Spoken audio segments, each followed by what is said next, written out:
off today's show, we are going to take a look inside the mind of one of our hardest working crew members, Juan Garcia.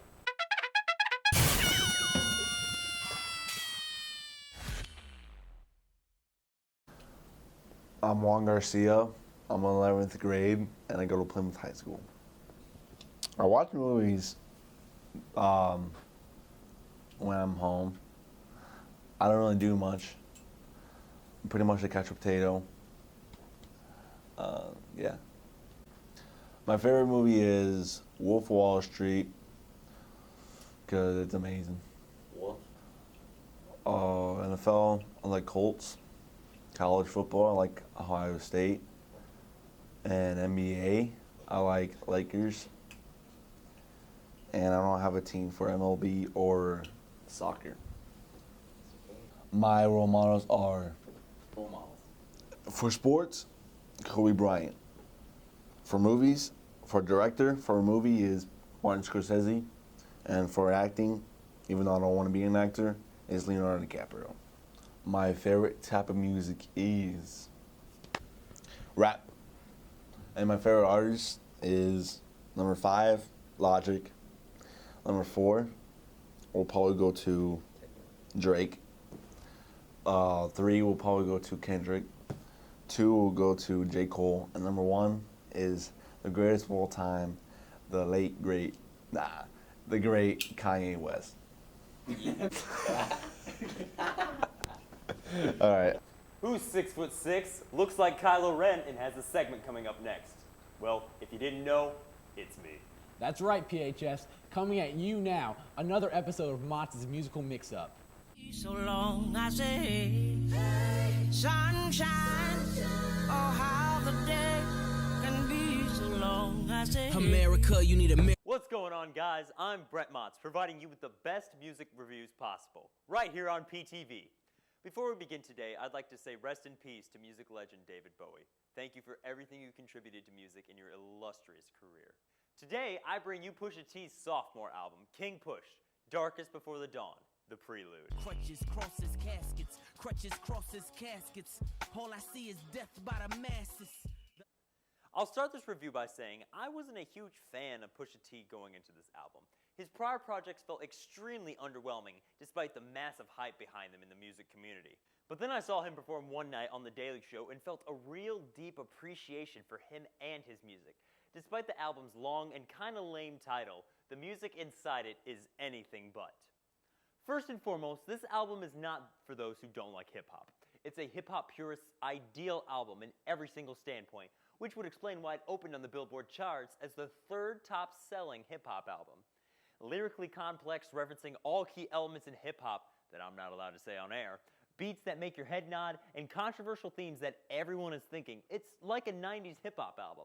Featuring productions from legends like Timbaland, P. Diddy, or whatever he goes by now, Kanye West, J. Cole, and Q-Tip, in my opinion, the strongest element of this album is the production. Using a variety of live and sampled instruments, it makes for a very pleasurable listen.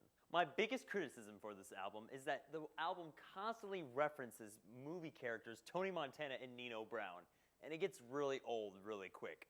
In almost every single song, one of them is mentioned, and some of them even twice. It kind of gets redundant.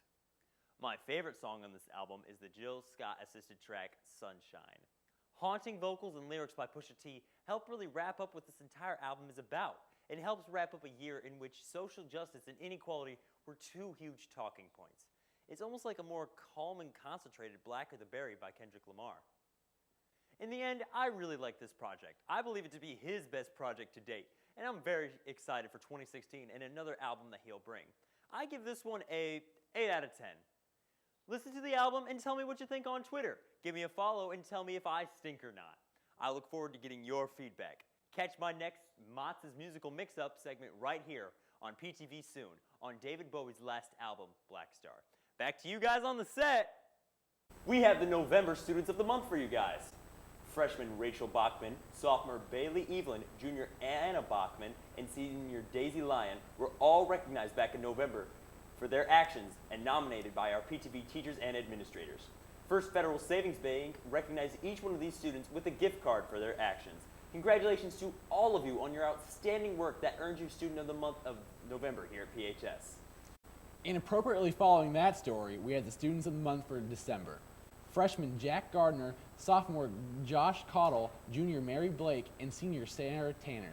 They too earned a gift card from First Federal Savings Bank for their positive actions that earned them this recognition. Now, switching gears, the PHS Dance Marathon is quickly approaching, January 30th if you haven't heard. Our dance marathon is a mini marathon under Ball State University, and this year PHS Dance Marathon Executive Board organized an inaugural mini marathon at Lincoln Junior High this Friday. PHS is thrilled about this opportunity to make the dance marathon a corporation and a community-wide effort. The Lincoln aspect of the event is called the Lincoln Mini, and is happening this Friday during the school day before the big pep rally.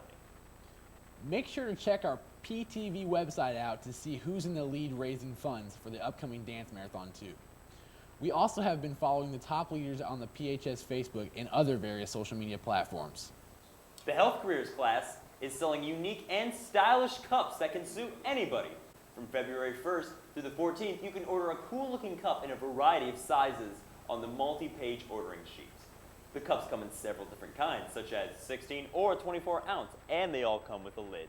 Also available are sturdy plastic reusable water bottles with clip tops.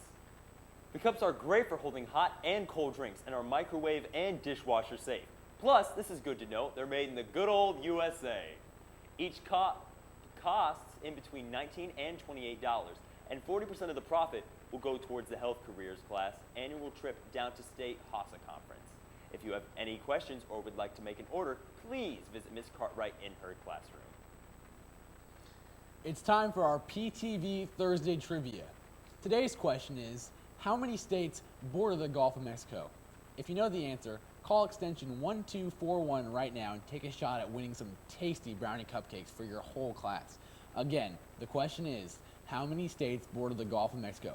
Call 1241 with your guess. And by the way, we decided the caller must be a student, not a teacher. Sorry, teachers. Speaking of homecoming this Friday, Plymouth will also have a pep rally to get you Pilgrims ready for the big game at 2:30. Make sure to join us for video next week, and also we'll have the winners of the homecoming prince and princess who will be crowned between the varsity and JV game Friday night. Also at halftime of the varsity game, you can witness the crowning of your to-be-determined king and queen. We will have, of course, a recap of the action next Thursday right here on PTV. Oh boy, all this news talk is making me hungry. Let's take a look at what we're having for lunch today. On our plates, we will be having chicken and noodles with mashed potatoes, and trust me, they're freshly mashed. Fruit, vegetables, and the always delicious dinner roll. That's it, guys. See you next Thursday. Bye-bye.